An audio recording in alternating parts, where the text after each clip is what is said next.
บายดีพ่อแม่พี่น้องทุกคนเด้อแล้วก็14ทุกท่านนะมื้อนี้แม่นพวกเฮาก็สิกลับไปยิงกองอ้อยเก่าหั่นแหละเนาะไปเลาะตามห้วยกันหยังนะไปยิงกระหอกเฮาสิไปเบิ่งกองอ้อยของเฮานั่นว่ามื้อนี้แม่นสิมีกระหอกเข้ามากินบ่ฝากติดตามเด้อสิพาทุกคนไปยิงกระหอกกินของมันเนาะnói xong nó nói gì cú do thì đã khắc khổng thế chị cú cho bé tôi mù say luôn hay chuyện nào nữa sẽ nạp vào nó đi chả là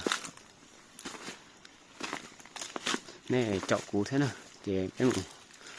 say chuyện nào thế mù gió tuần nào kìa sẽ muốn nói bé vào lấy tuần nào thì chả nữa mà tôi say là nó cơ là thế chị nó rồi theo lý cho này thế thấy tôi một gió kia nè ít đây là để một sao chơi này chị cũng mà các thay sẽ nắn nó đi trả được cái sáng nữa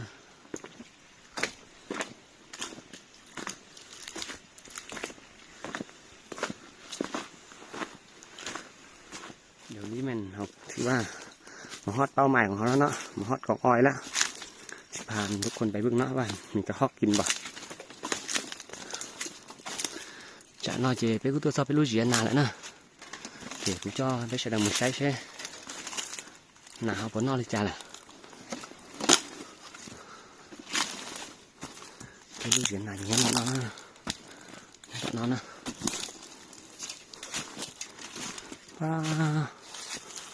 nó chết là tái nó mình may may vô nó cái nàoอยู่ลุ่มนี่แหละหนังกินอยู่หนากูจังนอดอนนอดีแค่เพลาร้อมุนน่ะเดี๋ยวน่าจังมันนาแค่หนูอีเพชรตัวตาแล้วใช่ไหมจังปอดชนนาแค่เพี่จังนอก่อนเอามาน่ากูจังชัวร์แล้วนะเดี๋ยวnênเรากูเห็นเพร้อมุนเช่กูมันนาดีจ้ะเมื่อนั้นเรามายิงเนาะกองนี้มันถือว่ายังมีกระหอกอยู่อะไรกันเฮาเฝ้าติดตามนำกันไปเบิ่งเนาะว่าสิได้ยิงบ่เนาะมื้อนี้น่ะเฮาสิไปเก็บมันตัวมันตกเนาะเก็บใส่อยู่ถึงจักหน่อยก็ฮอกไม้มันเฮาจึงสิได้ยิงเนาะ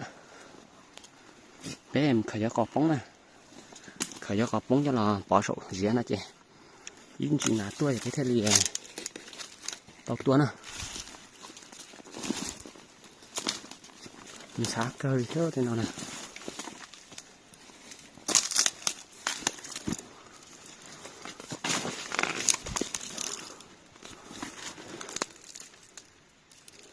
bóng ý ra nó xưa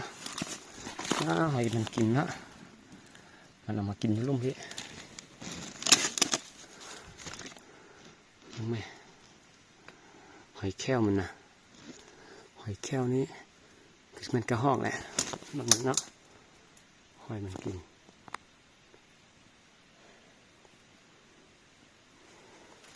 ตัวนั้นเขาบอกเก็บเนาะปะไว้อยู่ลุ่มให้อันแกนให้มากิน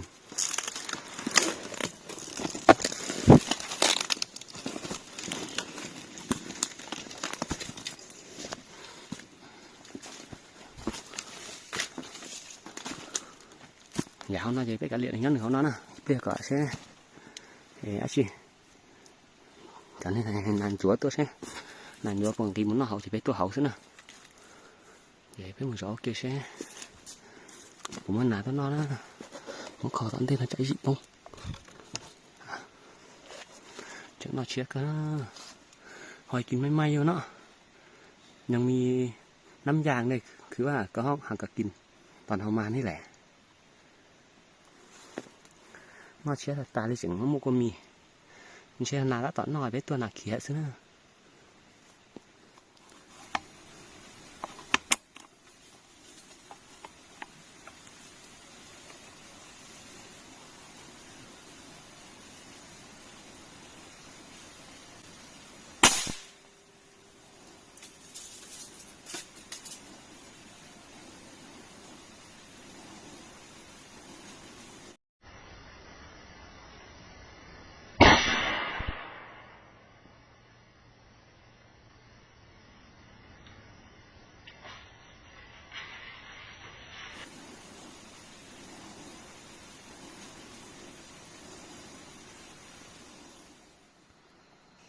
bữa ta về mỗi tuần là tua đó xí mà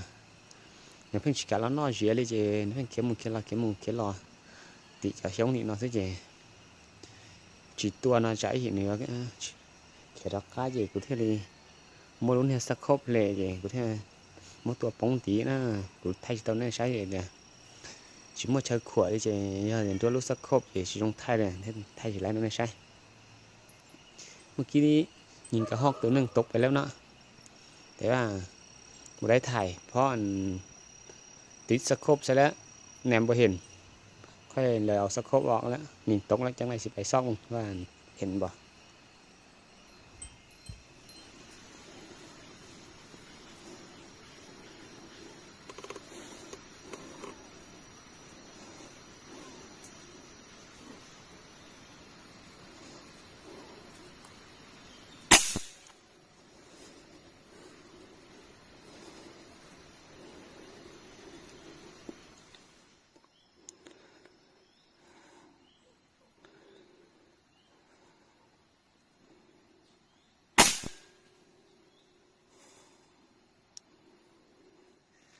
chạm nó về bây giờ lừa chọn tụ nó chỉ muốn là tua về đến một phần nán à bỏ tua trâu tù đấy chỉ mà lấy tua lấu phọ thế này cái mình thấy đấy bỏ nèเดี๋ยวนี้ก็ฮอกบ่มาแล้วนะเขาจะไปเป็นซอกเก็บเนาะเมื่อกี้นี่เห็นมา6 ตัวเดี๋ยวยิง4 บาทไปซอกมันว่าสิได้บ่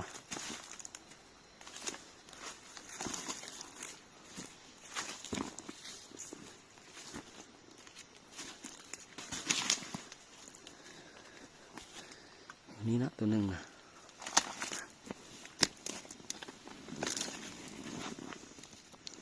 นี่นะ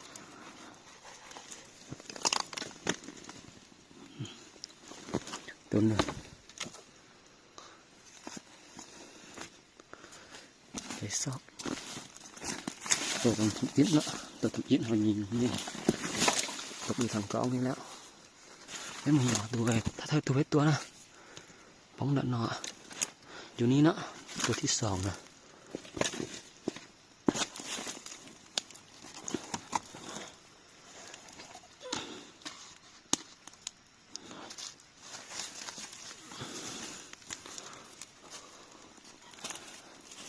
นี่นะตัวที่2ตัวแม่นี่นะตัวที่อ้อนเมาทั้งที่อ้อนนะ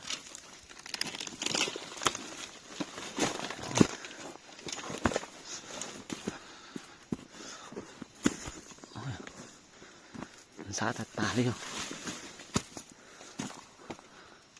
1 ตัว 2 ตัวอ๋อตัวแล้วนะเป็นมุนเชียตัวเป็นนอนใช่ปะปะ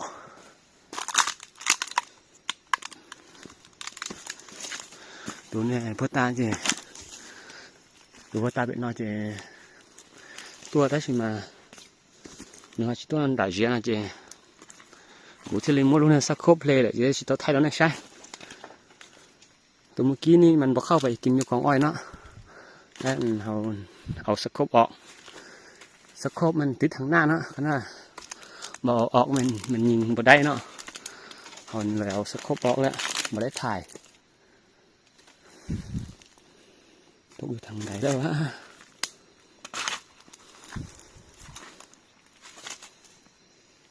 อยู่นี่เนาะดันnó nèตัวที่3นี่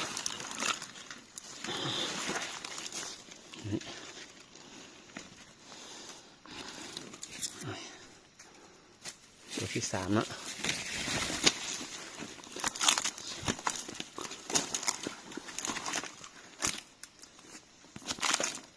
เป๊ะตัวแล้วนะชัวตัวนี้ตัวได้สิมาสินอเสียนะเจthế gà tua rồi chỉ mua chỉ khỏe gì lạ tua tôi sẽ để có trâu với mà mình giò sẽ bột bỏ đâu để tua sọ no chú để tài nhá bột bóng đi cháu cái mình sẽ bột bỏ nữa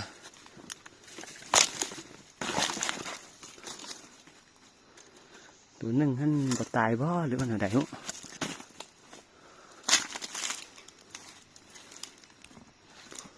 ซอกไว้ก่อนคันว่าเห็นอะไรแล้วถ่ายให้ทุกคนเบิ่งเลยบ่เห็นแล้วเนาะตัวนึงนะจักตายบ่ตายแหละซอกบ่เห็นแล้วเห็นแต่3 ตัวของอ้อยนี่ก็คือว่ายังมีอยู่เนาะเห็นมา6 ตัวแต่ว่าได้ยิงแต่4 บาทตัวนึงซอกบ่เห็นได้แต่3 ตัวนึกเสียหน่อยกูจังมันนานแท้น่ะbỏ tua ở trâu tù đó chỉ mà lấy tua lâu tê thôi chứ tao bé nè thế nè thật tệ mình sẽ chỉ bỏ thế thật tệ chỉ tua là do cháu mà nó chỉ lấy bé tụi nó xí nè một ngàn mini nữa lấy tại 3 tua thì biết là xin chỉ lên nó xí nè ta kỳ gì như thế mới chỉ hở này chứ cũng mà ta cái cho bé một tua lúc dễ chết nè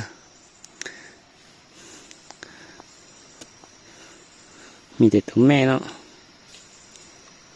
อันนี้ต้องพูดแต่อย่างน้อยอยู่มื้อนี้เราก็มาพบกันแต่ซ้ำนี้เนาะฝากกดติดตามให้ด้วยเด้อมื้ออื่นคันว่ามีเวลาแล้วสิพาไปยิงกองไม้เนาะกองไม้นั่นก็ได้โดนเติบแล้วสิไปมื้ออื่นเราสิไปเบิ่งกองไม้ว่าเป็นจังไดฝากติดตามช่องให้ด้วยเด้อช่วงนี้มันเราถือว่าบ่มีเวียกอย่างไรก็ไปเบิ่งกองอ้อยรัวๆเนาะ